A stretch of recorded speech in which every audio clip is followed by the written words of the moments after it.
In all the confusion, it would be nice to hear. And actually, TV commentators do get a feed of referee and VAR talking to each other. So I think they do get that. But accessibility for us all to be able to hear decisions being made would help. I think it would help a lot. I think it would help in terms of, first of all, in terms of exposing the way that referees are spoken to during games. Yeah. I think would surprise a lot of people in terms of what they have to put up with. I think it would also put a stop to a lot of that as well, because, poor old Martin Tyler and Bill Leslie will be apologising for 90 minutes about the language that we're hearing on the TV. But the second part of that is it will also, from a broadcaster's perspective, hugely enhance the product. We had this moment last year in May and June where everyone was talking about, was it £700 million rebate that Sky and BT and international broadcasters were going to be owed by Premier League clubs because, if the season didn't complete on time. And the broadcasters there had this opportunity to negotiate a different level of access. They had the Premier League clubs basically by the bollocks, and they could have got whatever access they pushed for at that point, whether that was getting into the dressing rooms before games, hearing pre-match team talks, interviewing managers at half-time, all these different aspects that as viewers we would have wanted. And they didn't get any of them. And the Premier League clubs just sort of won this battle. And I thought it was a big shame. And one of those things that I felt, and I understand it needs IFAB approval, so it would need to go further than just BT or Sky negotiating it. But one of the things I would love them to push for is enable the viewer to hear the conversations that Robbie Savage as co-commentator is allowed to hear. Why is Robbie Savage, Gary Neville, Andy Hinchcliffe allowed to hear things that I as a viewer cannot? That's what I can't get my head around, because you sometimes then get the co-commentator telling you before it's happened, oh, they're going to give this here, or yes, or they're discussing it. It's like, well, why do you get to hear this, but I can't? Why are we trusting?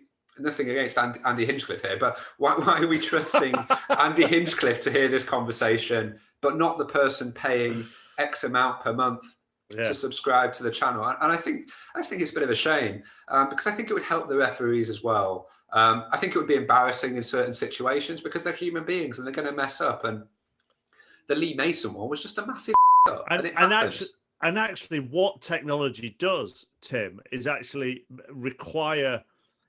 bring the requirement for that communication to be heard more to the foreground. The more you are having those conversations about what can be allowed and what can't be and what they're looking at on a screen, the more the people watching on the screen at home need to be able to hear what's going on.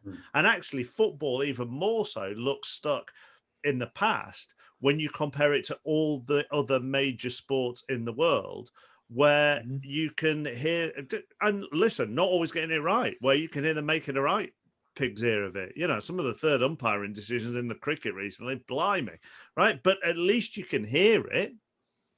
Yeah, absolutely. And other sports have led the way in that regard, and all the other major sports in this country do it. Cricket, rugby, both snooker. Rugby's, you can hear the snooker referees, what they're saying. And cricket, absolutely. But if anyone's got a notion of, we can hear why the decisions have been made, and we can hear why the decisions have been made, so that's going to eliminate controversy. Yeah, you've only got to watch the Test match last week to know that that's absolutely not the case. But it would, of course, it would be extremely beneficial to hear why. I think that's what we've been crying out for years. Why has that decision been made? Yeah. They know the rules far better than we ever do. So let's hear why they've made that decision. On the Luke Shaw one yesterday, after the Chelsea-Manchester United game, where he essentially suggested, and it was then reiterated by Ole Gunnar Solskjaer without him actually saying it, he was suggesting that the referee, Stuart Atwell, had said to Harry Maguire, the Manchester United captain, that the decision hadn't been made because it would cause controversy down the line. Manchester United then suggested to journalists later in the night that Harry Maguire had misheard the referee. But I'm very uncomfortable with that whole episode, because you have people in a pretty prominent position on a big platform in the immediate aftermath of a game making allegations about what a referee has said, but the referee has no power to then come out and actually give his side of it. So you've got a very serious allegation made essentially about a referee's integrity there, which Luke Shaw, if that's what Harry Maguire has said to him in the dressing room, he's entitled to come out and say that and air that.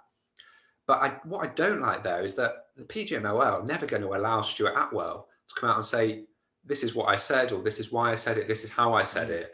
And therefore we now have, I think this is something that's going to stick on Stuart Atwell, actually, what was said yesterday. And really, I mean, they have to start empowering these referees. If the players are going to come out and say, you know, a bit like Lewis Dunk said about Lee Mason after the game as well the other day, repeating conversations that were said, you know, these are serious question marks about integrity and about how referees are talking during games and managing situations. I don't think you can have that if you then don't allow the referees themselves to come out and talk about it. And I'm sure the players would like them to as well. Yeah, and I take both Mark and Tim's points about the controversy not going away in other sports when you do hear explanations and conversations.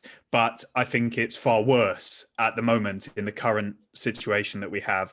I think football is cutting off its nose to spite its face in this sense.